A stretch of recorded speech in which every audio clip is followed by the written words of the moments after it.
And we are live. How's it going, everyone? Hope you guys are well. A very, very happy Saturday to you. For those of you just tuning in, welcome in. Welcome. I'm Adam Holmes. I'm a songwriter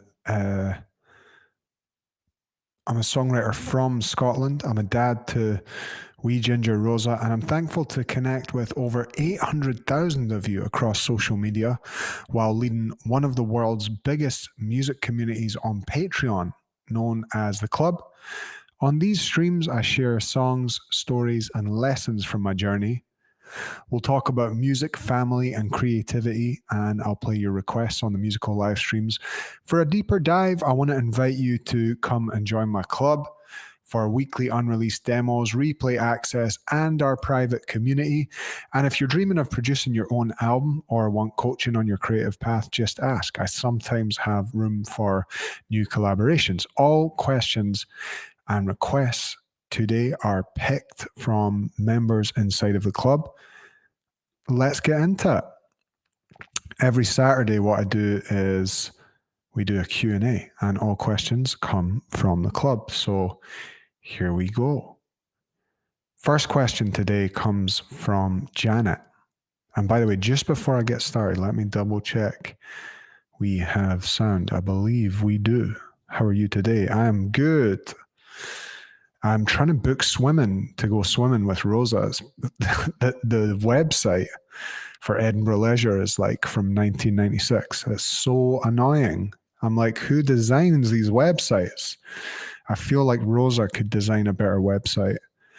Does anyone else have that experience when you're trying to book stuff for your kids? It's like, this could be way better. Anyway, we're going to get into some questions from club members. First question comes from Janet, who's always asking good questions. And Janet asks, you said songwriting makes you feel in character. What character are you feeling right now? Well, just to frame that and give it a wee bit of context, what Janet means is, a while ago I said that when I'm making each album, and I've made 10 albums now, when I'm making each album, I feel like in some ways I'm kind of creating a character. It's a little bit like making a film. I'm creating a character, and the way that character thinks and feels ultimately then informs the album that I'm creating. And I think in many ways, all of us are playing characters at certain times in our life. Those of you who are parents will know the feeling that you play the role of father, you play the role of mother within your community, within your family unit. And for me, with my brand new album, Songwriter, I think the main sort of driving force of the character is just being a dad, providing. There's definitely a kind of American feel to a lot of the songs right now in the character, because one of the things I find really striking about America is one of the really positive things that I love about America is the sense of entrepreneurship. And America to me is a very fascinating place because it comes across in equal measure very, very exciting and also brutal in a way. You have to really be working hard to make it in America. And so I've, on the last couple of years, through my social media journey, through my journey of making more and more content and being more visible and building my businesses, I've felt very identified with the American psyche, the American dream, if you like, of building success. And a lot of my club members are American. So I feel the influence on the new record definitely comes from America. I feel also that growing up, my dad was really into American songwriters, and it felt, growing up in Scotland, it certainly felt like watching these movies. America really influenced a lot of our culture, and it felt like the land of milk and honey. It felt like this kind of magical place. So on my new record, Songwriter, that's the character I'm really feeling right now. Father, provider, keeping it simple. You know, a lot of the songs are very, very simple, and that's really what I'm working on. Lucy from the club asks, how long did it take you to start to crack the social media algorithm? What kept you believing that you would get there? You've probably answered this before somewhere, but I'd rather appreciate a reminder as I slog away with my 100 TikTok followers. Well, first of all, congrats on 100 TikTok followers. That's an amazing achievement. And that's really all you need to know. That's the heart of it, is if you show up and do the work. Look at that already, Lucy. You've already got 100 TikTok followers. So cracking the algorithm, I mean, people often talk about the algorithm. What is the algorithm, right? It's just other people and it's just other people's interests. So what I recommend is that you shift your mentality from seeing social media as a thing which you have to do to crack an algorithm, and you just get interested in filmmaking. Just get interested in making little pieces of content and trying a different hook, trying a different angle, trying a different kind of framing or lighting. Notice the light on the street. Notice what light looks cool. And I think if you get into the craft side of it and you begin to really enjoy the art side of making little pieces of content, then the followers come. And the algorithm will eventually decide that your content is worth showing to more and more people. And that's what I did. I mean, a little bit of my background in terms of the photography side, I actually studied photography and I love movies. I'm a big movie guy. It's like an autism cave. My best kind of socializing is just like going to a dark room, not speaking to anyone, coming out with a brand new personality. I love the cinema. It's hard for me to even express how much I love going to the cinema. And in many ways, being in the cinema has informed a lot of how I think about albums, a lot of how I think about songwriting. So my recommendation, if you want to get really good at social media, is actually become a student of film and notice the things in films that make a shot interesting. A really amazing director who I just went to see his latest film, a guy called Paul Thomas Anderson. He made There Will Be Blood, and his latest film is called One Battle After Another. I just saw it in the movies, and it gave me a bunch of new ideas about content, a bunch of new ideas about making exciting bits of art. Now, on the practical side, there's a few tips I could give you, and I'll give you them just now. But ultimately, what I'm really encouraging you to do is begin to think about creating content in the same way that a filmmaker thinks about making movies. Like George Lucas was an amazing content creator. He made content that a lot of people liked. And so I find that an empowering way of thinking about making stuff and putting it onto social media, is rather than thinking influencers, content, algorithms. It's all the algorithm is just, it's going to show it to a few people. If they think it's good, it'll show it to a few more, and so on and so on. So the first few videos I had that went viral, and I'm talking about like 1 million to 5 million views, were things that people thought were cool. They were interesting. Little things like my jumpers that Siga, my friend, makes for me, got a lot of attention because they're beautifully made. Little things like how you tell your story. Sometimes the thing that you feel almost like you don't want to tell people kind of ends up being the interesting thing, right? So I wanted to hide the fact I was a dad for a long time. I wanted to hide the fact that I was older. I wanted to hide a lot of things about myself. But what I found as a creator is the more that I got used to telling my story and really being generous in terms of showing the things that I used to try and hide, those were the things that really connected me to other people. So, for example, like one of my first posts that really went viral was me just saying, God, I'd been posting and nothing was really working. And eventually I did a post where I said, man, this is hard. It's not really working. What am I doing? Am I too old for this? And then that one kind of did better than all the other ones I'd had at that time, which is interesting because the reason I think why is because people found something of themselves in it, right? We can all relate to feeling like we're not good enough, feeling like we're getting older or whatever. That said, obviously, I've got to keep boundaries. You can't be on there just saying everything. So my way of being vulnerable is I'm open about things that I've worked through, but I would never use social media as a way to like work through things that I am experiencing at that time and working through, if that makes sense. And same with songwriting often. A lot of people would say, oh, songwriting is like a form of therapy. I always dislike that because I think therapy is therapy and songwriting is songwriting, and therapy is a really important thing. And if you're not well, you need to go and get therapy, not do songwriting, but do both. I'm an and guy.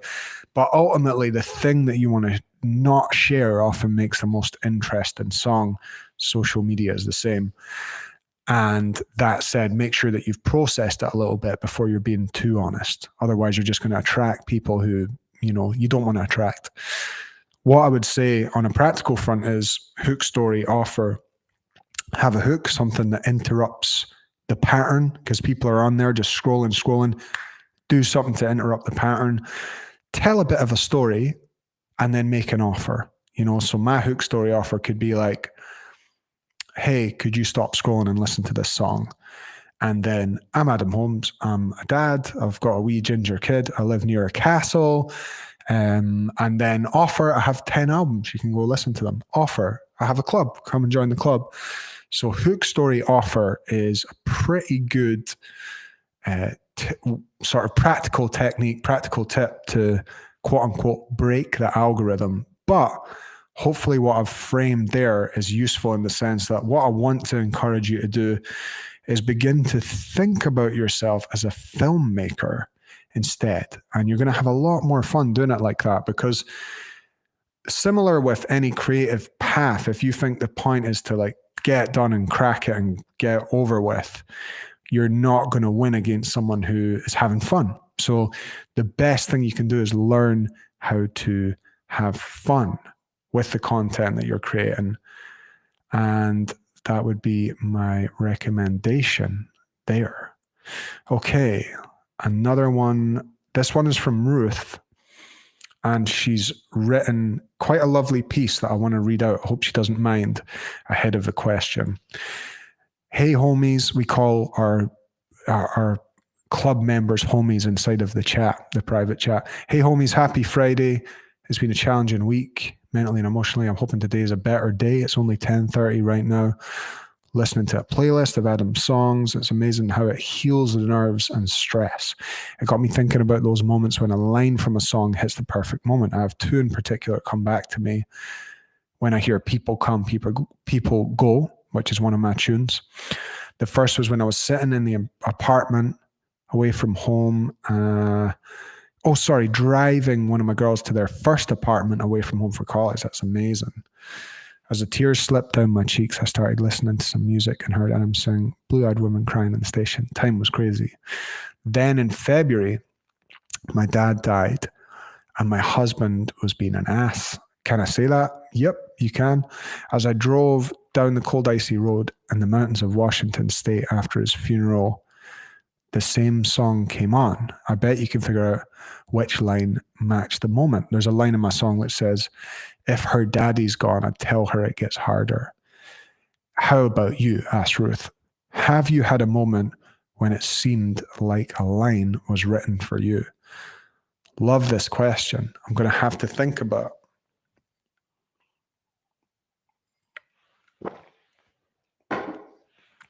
Yeah, what I remember is does anyone know there's a brilliant songwriter called Sun Kil Moon?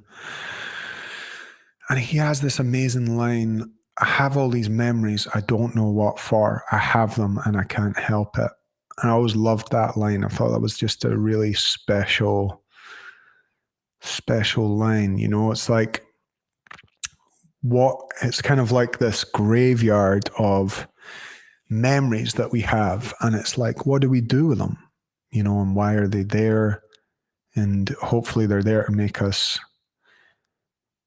better. But for those of us who maybe came from places where things were particularly hard in certain ways, what are those memories for? You know, I have all these memories and I can't help it. I have all these memories, I don't know what for. I have all these memories and I can't help it. I always that was one that I turned over in my mind a lot. Another one that really hit me was there's a Bob Dylan line where he says, "She never stumbles, she's got no place to fall." And it got me thinking a lot about my own upbringing. And I think it's a beautiful line about, like, if you don't come from a loving, supporting family, you know, maybe you have a family like me, I have they're trying their best and it's a dysfunctional family unit. And so I think everyone within the family, I'm one of 8, and I think everyone in my family had to basically build their own ecosystem, you know, build their own strength, build their own stability. And that line, that Bob Dylan line, makes me think of what it's like to come from a dysfunctional family, in the sense that you never really feel like you can fall. You know, you feel like you can't even stumble. She never stumbles. She's got no place to fall. And I resonate with that line. I think it's a beauty, but they're always hitting me. I mean, I love a good line. Sometimes it's not even lines in songs. Sometimes it's just, you know, ideas. Hard choices, easy life. Easy choices, hard life. You know, the path to heaven tastes like hell. The path to hell tastes like heaven. You know, it's just these little quotes. I'm a big believer and a big lover of quotes. Susan from the club asks, Adam, what is your most fulfilling creative project so far? What comes to mind, Susan, is the film that I starred in, which was a short film. Even though I've obviously made I've made 10 albums, I've produced dozens of albums for other people. There's a couple of things that come to mind. One thing was a big theater show, which I did, which was called Flit. And it was a massive production. We played at the Barbican in London and a lot of really, really massive venues before I was a dad. And in the band was one guy out of Portishead, one guy out of Mogwai, a really amazing Scottish musician called Martin Green, a really amazing north of England singer called Becky Unthank from a fantastic band called the Unthanks. And we were in a theatre production of a show about migration, playing to 1,000 seaters, a big set production. And it's the most I've ever grown as an artist. I didn't sleep. I didn't feel particularly well. It was very hard work, but it grew me a lot as an artist. It was an amazing experience. And that was right before, maybe a year before Rosa came, and we were flying over to Australia to do it. And it was a very, very big production. And that was one thing. The other thing is the movie that I made, where I played the lead role in a short film. It's inside the club. It is called Riley. I think the film's called Riley. It's about a guy called Riley whose wife dies in a car crash caused by 2 drug users who are like evil twins, basically, who Riley goes after to try and get revenge. And it was just a wild experience in my life to get to just really explore some parts of myself and really just, you know, just be in another world, really. I really loved it. I really enjoyed how immersive it felt. It just felt really, really immersive. And I'd love to make another film at some point soon. It's a very satisfying form of creative output. Okay, Cheryl says, this is either a question for Q&A or general discussion. Guys, all questions come from the club. If you want to join the club, comment club. If you're watching on YouTube, click that link on the top comment and come and join us. It's only $2 a month. You get all of our best content, community, private chat, blah, blah. If you want to join, comment club or click the link in the top comment.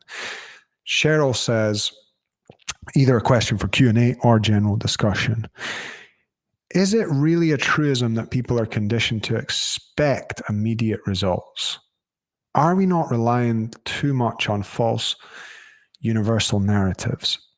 Well, what I think here is we need to be optimistic. A lot of creativity is about optimism. And you know how people say, like, if you knew how hard it was to have a kid, would you have one? Well, I think all your creative projects are a little bit like your babies, right? And if you really knew how tough it was to make an album, make a film, make a piece of music, release a book, get on a stage, public speak, if you really knew how hard it was, would you even do it? You know, so I think, what's that thing again? They have a graph and it's like uninformed optimism to pessimism to informed optimism as a graph, right? You start uninformed and you think this is going to be easy. You get to the middle, you're like, I can't do this. This is just too hard. And then you get a bit better and you get through it. And then you have a more balanced kind of optimism that comes out of competence and achieving things. I don't think that there is a false universal narrative that you can have immediate results. I just think that humans are not that intelligent and we need to believe that's possible. And that gets us in the gym, so to speak. Like I went to the gym for the first time because I wanted to look good naked. That was it. Now I go to the gym because it's good for my mental health. It's good for my psyche. You know, it's good for my soul. It's good for my sense of progress. But you don't need an amazing reason to get started. Your reason could just be, this is going to be easy. I can do this. But if it gets you started, it's not a bad thing. What you do need to mind out for is when you're halfway through, you know, the hardest bit is to finish stuff. It's really, really hard to finish stuff. And it's a lot of the work that I do coaching people is just helping them finish stuff. Because it's easy when you've got the inspiration, you've got the energy. It's very, very easy. But when you are just towards the end of a project and you don't have the same energy, it's hard. You know, it's difficult, but that's what gives it value. If it was easy, it wouldn't be valuable. The difficulty is what makes it valuable. Janet's next question kind of ties in. Janet's asking, in today's world, people are conditioned to expect quick results, instant answers, and immediate satisfaction. Yet true growth and fulfillment often require patience and the ability to delay gratification. How do you stay disciplined when progress feels slow? Well, I think it's how we define progress, right? If you define progress on a bunch of factors that you have no control over, it's going to feel very slow. Like if you start to invest in the stock market and you're like, the next day you're like, I'm a rich, then that is not a good metric on progress. If you start planting tomato seeds and you're there the next day going, have I got tomatoes? That's not to do with progress. But if you change your perspective and you go, did I get 1% more educated about the stock market today? Did I get 1% more educated about soil and the right fertilizer and how to use that? For my live streams, I'm not thinking, does this have 1 million views today? I'm thinking, is it a wee bit better than last time I got on here? And it's amazing the compounding power of 1% better each time that you're doing something. On my Instagram, I've done 3,500 posts, right? So I'm sorry, my mate Nick just texted me to say, I said to him, because he's another dad, he's got a little kid, I said, Commonwealth website, which is the pool me and Rosa go to, couldn't be worse. And he said, absolute shanty town, which is a great description of how brutal the website is. Anyway, if you can define progress by getting a little bit better every day, then your expectations will match your output. So I knew that I was going to go viral at some point by doing 3,500 posts, but it took me probably 1,500 before anything happened, right? So I think it's about how you frame expectation. If you think I am going to be the world's best songwriter after one album, I'll be winning Grammys and, um, you know, touring all over the world and playing with Elton John. You're attaching yourself. It's about self-worth. If you're attaching your self-worth to loads of other people's stuff, then that's a real hellish place to put yourself. But if you can try your best to do good work today as best as humanly possible, you'll be amazed by how quickly that actually compounds. It's like 3 months, 90 days, 1% every day.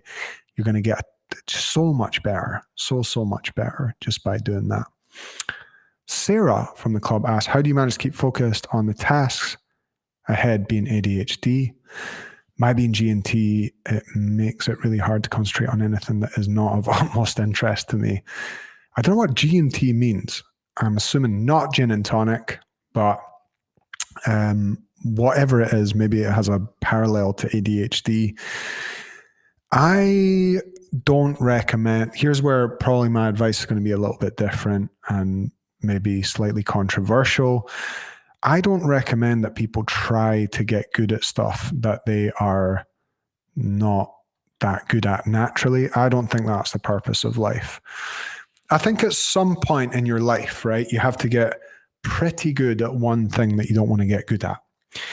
And that's enough, like one. And I think if you're going to get good at something that you don't really want to get good at, it should probably be fitness, right? You should definitely have a hobby that makes you fit. Like my hobbies are walking, boxing, and push-ups and like lifting weights and stuff like that. And I don't really ever want to do those things, but I do them because it matters. It actually it's like it makes your life way better. But then everything else, I think there's enough. The misunderstanding is like, or if you just pick something that you're interested in, you're not going to get the opportunity to develop and grow and do difficult things. And that is just such a stupid perspective. And I think it's a perspective which is pushed by the school system, right? Which wants you to learn 15 different things badly, when actually, if you set your mind to any given task, right? If I decide I want to have the world's biggest music Patreon, which I'm already in the top 10%, do you honestly think that I'm just doing stuff I'm interested in? If I want to make an album and I have to organize musicians and get capital and, do transfers and organize schedules and, show up, do you think I'm only doing things that I want to do? If I'm going to coach people and help them create their dream results, do you think I'm only doing things I want to do? It's a falsehood. It's a false perspective that you can ever only do things you want to do. That said, I only think you should put your energy into things that are interesting.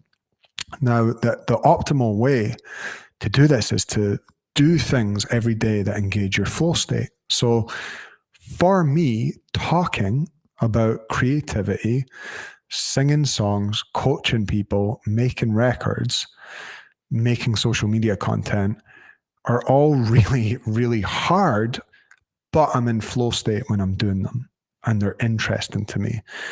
I would not recommend that anyone does anything other than find things that are interesting to them and then do that. And if you want more info on how to do that, excuse me, join us in the club. That's the whole point of the club. That's what we encourage in the club. I think you have to work out, I don't find it interesting at all, but you have to work out. You have to exercise because it's your basic life energy and you have a responsibility to exercise. Lulu has the final question today from the club and it ties in pretty well. She asks, how do you keep the energy level up that you need to complete your goal? Life throws a lot at everyone and sometimes it feels tiring. How do you maintain the rhythm? Well, the three basic principles you need to have in place if you want to have energy is generated. You generate energy. Number one, therapy. Because if you've got a bunch of negativity going around in your head, if you're having negative attitude about things, that's going to bring you down. It's going to bring your vibration down. It is going to bring your frequency down, and you're going to struggle to have the energy you need to create consistently. Number two, you need to work out, because it regenerates your cells. It puts you in a higher vibration. You feel more in motion when you're working out. So movement. Number three, what are you eating? If you're eating chocolate and biscuits and cakes and bread and all this kind of rubbish, it's not going to give you energy, because it's food that doesn't contain energy. It's low energy food. So it's about what you put in, and it's about what you generate.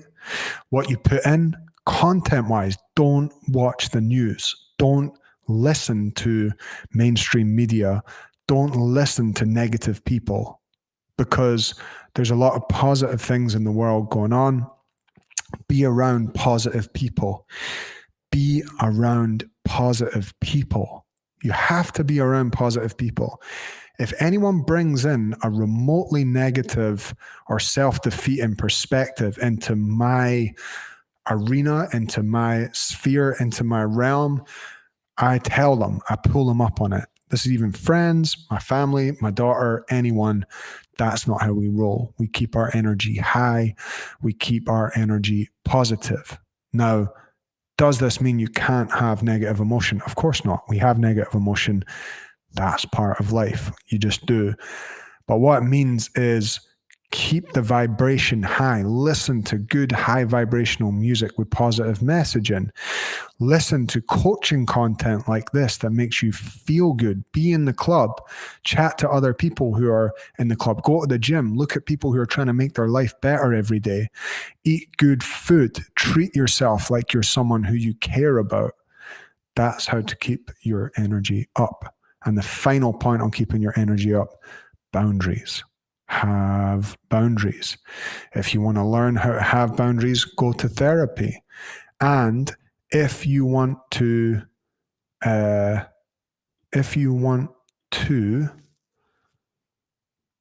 boundaries, maybe I'm going to teach a little bit. Maybe I'm going to teach a bit on boundaries inside the club. You guys in the club, you can let me know whether that would be cool. God bless you guys. Really appreciate all you guys being here. Thank you so much for your time. My name is Adam Holmes. I'm a songwriter. I'm a dad to wee Rosa. And I do live streams at 1 p.m. UK time and 9 p.m. UK time, which I believe is 8 a.m. and 4 p.m. for our friends in America, Eastern Standard Time. And we hope that you'll join us. The streams happen on Saturday, Sunday, Monday, and Tuesday. And it is an exciting time. There's a lot of really cool stuff going on inside of the club. And just before you guys go, I want to invite you to come and join my club. I have been lucky enough to connect, thankful to connect with 800,000 of you across social media. I have one of the world's top music Patreon membership sites that I built in under 12 months. There's 1,000+ members in there. And on these streams, I share song stories and lessons from my journey. There's more in the club. So if you appreciate what I do, come and join us in the club. It's only $2. If you want a deeper look behind the music, come and join us. If anyone out there is dreaming of making their own album, your own music, or creating a show together, or working on your social media, I sometimes have room for coaching and collaboration. So just ask if you're curious. All questions and requests, as always, come from the club. Huge thanks to everyone in the club. And if you've enjoyed this, I will see you inside of there. Have a fantastic rest of your Saturday, and I shall see you later on for some songs. Peace.